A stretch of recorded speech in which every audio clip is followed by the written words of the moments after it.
Hello everybody, it's Proftrof. We're back again with another Hood Nature video. Before we start the video, big announcement. I got myself a cactus, y'all. Look at this shit. It's cute as fuck, right? We got a cactus now, okay? Yeah, let's go. Never did explain this. Alright, so basically every whiptail lizard alive is female. All the you know, I never did My brain is malfunctioning. How do lizard ladies reproduce? explain this. Alright, so basically every whiptail lizard alive is female. All the males got real life cancelled. To reproduce, they kind of just clone themselves by developing an embryo without the help of a male. One of the few animals that never need a gender reveal because it's always going to be a girl. But there's a catch. To trigger ovulation and egg production, one female will mount another and then pretend to be a guy for about 30 seconds or however long that kind of thing takes. Which is why scientists call So they just scissor and they make babies? Lizards. But there's one more catch. The lizard has extra chromosomes. That means that the daughter that comes out technically isn't a perfect clone of her mother. It's a bunch of boring sciencey stuff that you definitely don't care about. But basically, when your parents collabed and created you, a cell's chromosomes got copied and then that cell got divided twice, resulting in 4 haploid cells that each have half the DNA of the original. But you have 2 parents, and this lesbian lizard always only has 1. So this lizard starts off with twice as many chromosomes. That way, it ends up with a full set. Which is why this lizard has no use for men. Moral of this video: if women ever figure this out, we might be. Actually, we wouldn't be, and that would be the problem. And one more thing, koalas are lesbians, so yeah, that is a fact. As well? So researchers were studying koalas in captivity, as one does, and it turned out female koalas would reject the advances of males in their enclosure and then go and get physical with other females. Not like literally, right after dubbing the male, they would go and hook up with the closest female. Sometimes multiple females would mount each other at the same time. In fact, researchers specifically mentioned one time where 5 koalas got involved. No etiquette, no rules, just a raging homosexual free-for-all. Scientists studying this said that for every traditional what did they do? Do they lick? Do they scissor? I need the info. I don't really. Female pairing, there are another 3 couples engaging in gay koala coitus. And you're probably wondering why I even know so much about this. You're not gonna explain. According to researchers, while koalas brought into captivity clearly displayed homosexual behavior, but it was only the females that swung both ways. But there might be a reason. Female koalas have signs when they're in heat and ready to mate. Males can't recognize those signs, so when one shoots a shot, it usually involves scratching, clawing, and a lot of screaming. Sometimes the heat koala will knock his crush out of the tree as he tries to convince her. Well, isn't that normal with couples? Koala dating looks more like a cage fight. It's possible some females would rather focus their hormones on another female, which would explain the rampant gay koala orgies. Female koalas are two-way players, and you're just gonna have to be okay with that. Australia has an animal that twerks its enemies to death, and not nearly enough people talk about it. What? Y'all know the furry fire Hey, the wombat. Of course you do.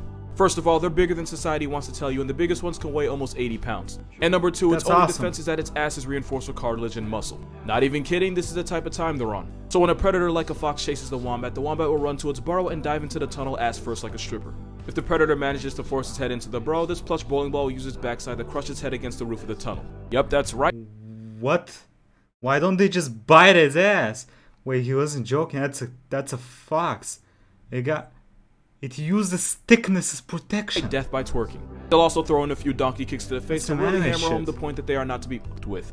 Oh, and also they can charge you backwards with that armored ass and take both your ACLs. They're so ridiculous that if you hit one with your car, the wombat will die, and probably take your car with it. Because they're built like walking mini fridges with a low center of gravity, wombats can act as a launching ramp that can send your car off the ground with you in it. Basically, you're looking at a live-action Ewok that can fade your ass in more ways. Why does it look like it's about to punch me in the face? Look at this. Than one. Moral of this video, your chances of getting twerked to death by a wombat may be low, but they will never be 0. This animal's a lot weirder than you think. Meet the deer, bro, aka that's not a real animal. Bro, that's not a real animal. Aka the reason Kevin Hart was late to work. Even though it looks like a horse appropriating zebra culture, it's actually the only living relative of the giraffe. They actually have a lot in common. They both have horns called ossicones, basically used to flex for girls. They both spread their legs to get a drink, although giraffes do it because they're tall, okapis do it because that's just who they are. And like the giraffe, the okapi has a long, dark 14-inch prehensile tongue that they use to grab leaves. They also use it as a built-in Q-tip to clean their ears. This Klondike horse is a giraffe's little cousin, but they're not little, they can weigh over 700 pounds. If you're ever in the jungles of the Congo, there's an easy way to know if one's around. Okapis have scent glands on their feet that produces a sticky tar that they mark their territory with. Follow the tar and you'll find the animal that used to be called the African unicorn. That's because they were so weird looking and so painfully shy that early Europeans thought they were a mythical creature, until they were officially sighted and documented in 1902. And I don't blame them, because this honestly looks like animal casserole made from a bunch of stuff left over. And for a cousin of the giraffe, they're pretty. Bro, I still find it hard to believe this shit's an actual real animal. What the hell? If you're above the height of 5 feet, you're taller than most of them. No fact here, just a baby okapi. A photocopy, if you will. They're the national animal of the Democratic Republic of Congo, but you can also find them in the Bronx, San Diego, Denver, Dallas, Houston, and a bunch of other zoos. And if you're a 5'4" comedian, apparently on the side of the road on the way to work. Animals that make me disregard my crippling fear of the ocean and anything in it. This is a Bro, I don't gotta tell y'all. If you've seen any of my videos, you know ocean is evil. Don't go in it. Sea bunny. It's a Dorid nudibranch, basically a sea slug that looks like a cotton ball. It's covered in papillae, which not only helps it feel around, but also makes it look like a fluffy ocean rabbit. Those rabbit ears are actually rhinopores that help it detect chemicals in the water. And it is aggressively adorable. The sea pig. It's actually a deep sea cucumber from the Elazapodida order. It's a They breathe cucumber? from their anus and they're built to live in the deep sea, so if you ever try Salad? to bring one out of its safe space, it will literally fall apart. They're also poisonous to eat, but come on. You can't tell me they're not cute. I mean, you could, but then your mother would have raised a fucking liar.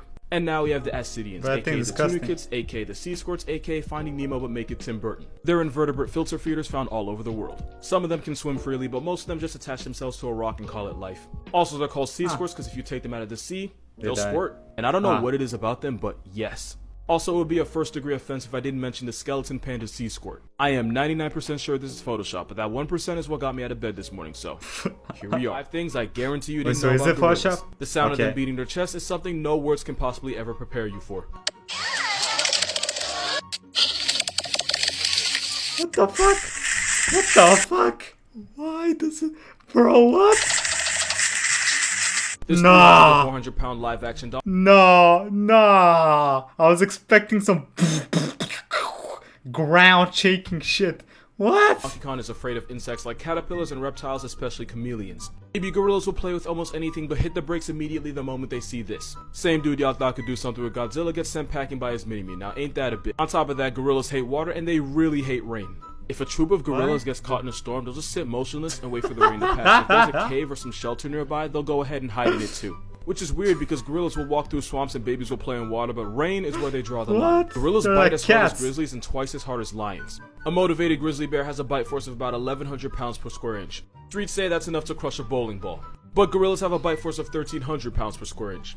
And who y'all call the king of the jungle is literally half as strong, checking in at 650. That mouthpiece is what helps them crush still 40 kill your pounds of ass. vegetation every day. To digest it all, gorillas have a massive amount of bacteria in their gut, which also means gorillas are almost always constantly farting. No, but like seriously, they don't stop. If there's a family of gorillas nearby, best believe you're gonna smell them way before you see them. That's 5 facts you didn't know about gorillas. Comment what animal you want next.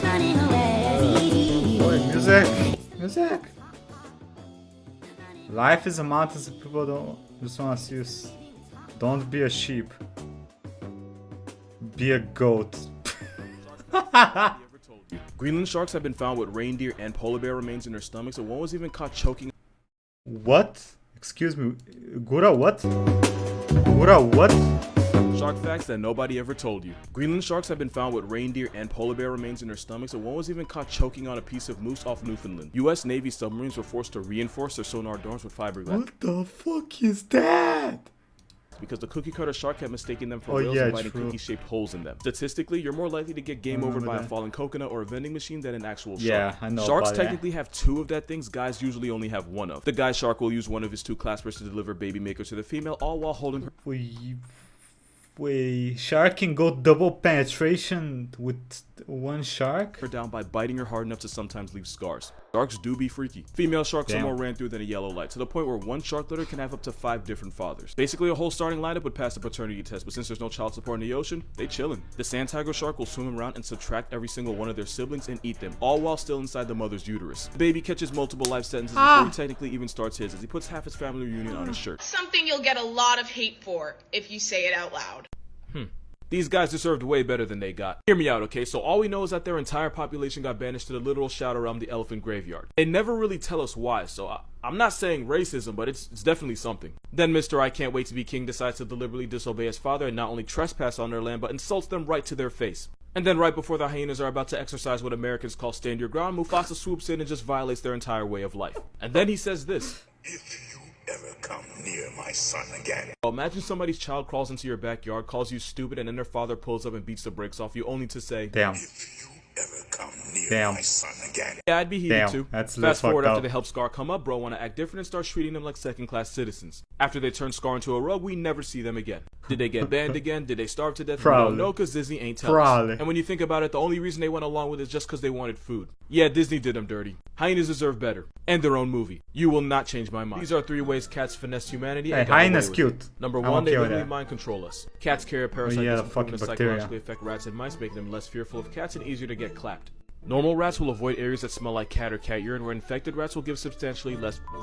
But this parasite can affect humans is believed to cause an uncontrollable attraction to cats to the point where you care for them like a crazy cat lady. And for those calling cap, up to half of God's roster can have toxoplasmosis that can even be passed from mother to child during pregnancy. They basically hypnotize their way into our home, ain't that a bit? Number 2, a cat's meow is just them manipulating us. In the wild, cats would normally never meow. It's only used for mothers and kittens to communicate with each other or for 2 cats that got separated. Basically, adult cats would never meow to another cat, but they figured out it's a sound that humans respond to. So when a cat meows, it's basically using baby talk to get your attention, and you fall for it. Some cats will even use listen, somebody let me know that I'm not too good with animals. Listen, I keep telling y'all, suplex your cats. It's gonna make them better pets. Trust me, okay? Listen, I've had like 2 cats.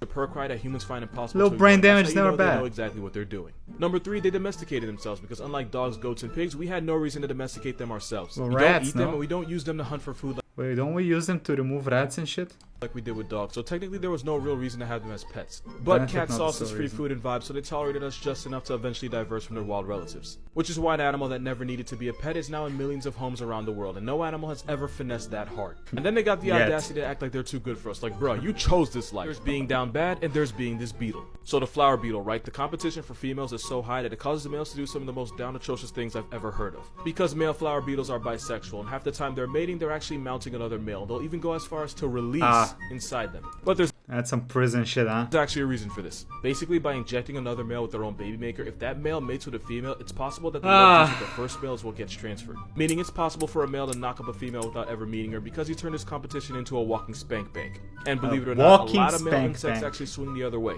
But not by choice. A lot of times, insects can't tell the difference between a male and a female. And in an evolutionary sense, you're actually better off mating with as many as your kind as possible, even if you get it wrong sometimes than you are, but being stingy and possibly missing out on an opportunity. Also, don't ask me how I got this picture. I'm not. But none of that compares to the depths of hell the flower beetle goes to. So whoever DM me and ask me what's the most sus animal out there, there's your answer. Follow me on Instagram, please, and thank you. I definitely thought it was gonna be a shit beetle, because it has shit in the name, right? But I guess not. Anyway, if y'all want to see more Hood Nature videos, check out the playlist up here. Quick thank you to the YouTubers and Patrons. Thank you all for the support. I'll catch y'all next time, okay? Bye bye. See ya.